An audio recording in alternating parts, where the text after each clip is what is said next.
చెయ్యకుండా ఆపగలిగినటువంటి సత్తా దమ్ము ఉన్నటువంటి మగాడు ఈ రాష్ట్రంలోనే పుట్టలేదు.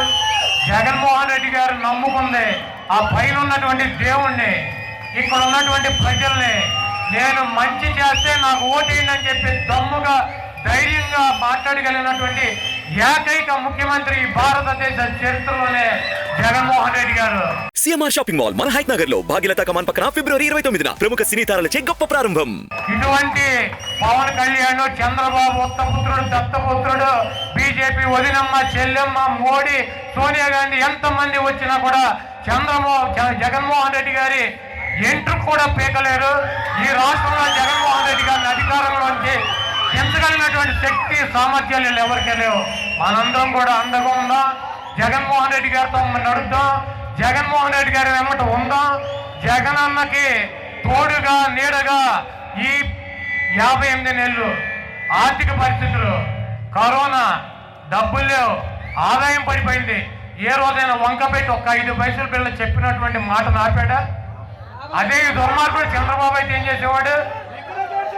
కరోనా కష్టాలని ఇటు తిని దున్నపోతులు ఇంట్లో పడుకుని డబ్బులు లేవని చెప్పి మా అన్న బస్సులు పడుకోబెట్టేవాడు.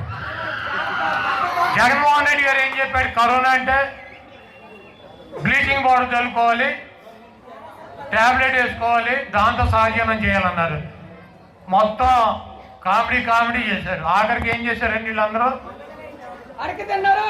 అదే బ్లీచింగ్ పౌడర్ కొట్టుకున్నారు, డోలో ట్యాబ్లెట్ వేసుకున్నారు, మూతికి మాస్క్ పెట్టుకున్నారు. మా చంద్రబాబు నాయుడు గారు అయితే అంతరిక్షం నుంచి వచ్చినట్టు పెట్టాడు. మాస్కులు, గీసుకులు, ప్లాస్టిక్ కవర్లు పెట్టి తిరిగాడు.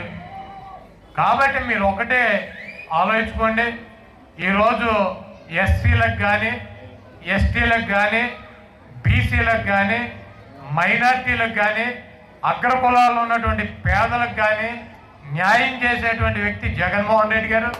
ఈరోజు ఆయన ఇచ్చినటువంటి పార్లమెంట్ సీట్లు చూసుకోండి, 11 మందికి బీసీలు ఇచ్చాడు. 25 సీట్లలో 11 మందికి బీసీలు, 4 ఎస్టీలు, 1 ఎస్టీ, 1 మైనార్టీ సీట్ ఇస్తారని చెబుతున్నారు. అంటే 8 అగ్రకులాలకు ఇచ్చారు. గతంలో చూసుకుంటే 5 ఎస్సీ ఎస్టీ సీట్లు పోతే 1-2 బీసీలకు ఇచ్చి మిగిలినటువంటి 16-17 సీట్లు కూడా ఓసీలే ఉన్నటువంటి పరిస్థితి ఉండేది. దాన్ని మార్పు తీసుకొచ్చాడు. ఈరోజు బీసీలకు అధిక ప్రాధాన్యత ఇచ్చి ఎమ్మెల్యే అభ్యర్థులుగా రాజ్యసభలకి, ఎమ్మెల్యేలకి ఈ గుడివాడ కాన్స్టిట్యున్సీ ఉంది. ఈ గుడివాడ కాన్స్టిట్యున్సీలో మనం పుట్టినప్పటి నుంచి మార్కెట్ యార్డులు ఉండే.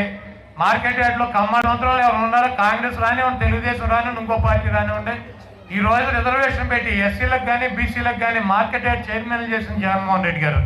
గుళ్ళకి చైర్మన్ చేసింది బీసీలని జగన్మోహన్ రెడ్డి గారు. అదేవిధంగా జిల్లా పరిషత్ చైర్మన్ ఓసీ అయితే ఒక గౌడ సామాజిక వర్గం సంబంధించినటువంటి బీసీ మహిళల్ని జిల్లా పరిషత్ చైర్మన్ చేశారు. విజయవాడ నగరంలో మేయర్ ఓసీ అయితే ఒక నగరాలకు సంబంధించినటువంటి బీసీ మహిళల్ని మరి అక్కడ మేయర్ని చేసినటువంటి పరిస్థితి. 100కి 80% క్యాబినెట్లో కావచ్చు, ఎమ్మెల్యే పదవుల్లో కావచ్చు, మంత్రి పదవుల్లో కావచ్చు, రాజ్యసభల్లో కావచ్చు, అన్నిటిల్లో కూడా బీసీలకి, ఎస్సీలని, ఎస్టీలని, మైనార్టీలని ఆయన హక్కున చేర్చుకుని పక్కన కూర్చోబెట్టుకుని వాళ్ళతో నడుస్తున్నటువంటి ముఖ్యమంత్రి జగన్మోహన్ రెడ్డి గారు. ఈరోజు చంద్రబాబు నాయుడు కావచ్చు, పవన్ కళ్యాణ్ కావచ్చు, వీళ్ళందరూ కూడా చెప్పేటువంటి మాటలకి, చేసేటువంటి పనులకి పొంతలు లేనటువంటి వ్యక్తులు. తప్పకుండా మీరే జగన్మోహన్ రెడ్డి గారికి స్టార్ క్యాంపియన్లు అయ్యి జగన్మోహన్ రెడ్డి గారి సునామీలో, ఫ్యాన్ గాల్లో ఆ తుప్పట్టేసినటువంటి తుప్పు సైకిల్ని మనకి ఏది ఇక్కడే పక్కన చంద్రగాలు ఉంటుంది, దాంట్లో పడేస్తే ఆ కొల్లెట్టో కొట్టుకుపోయి సముద్రంలో కలిసిపోతుంది. మనం దూరం కూడా వెళ్ళొచ్చు.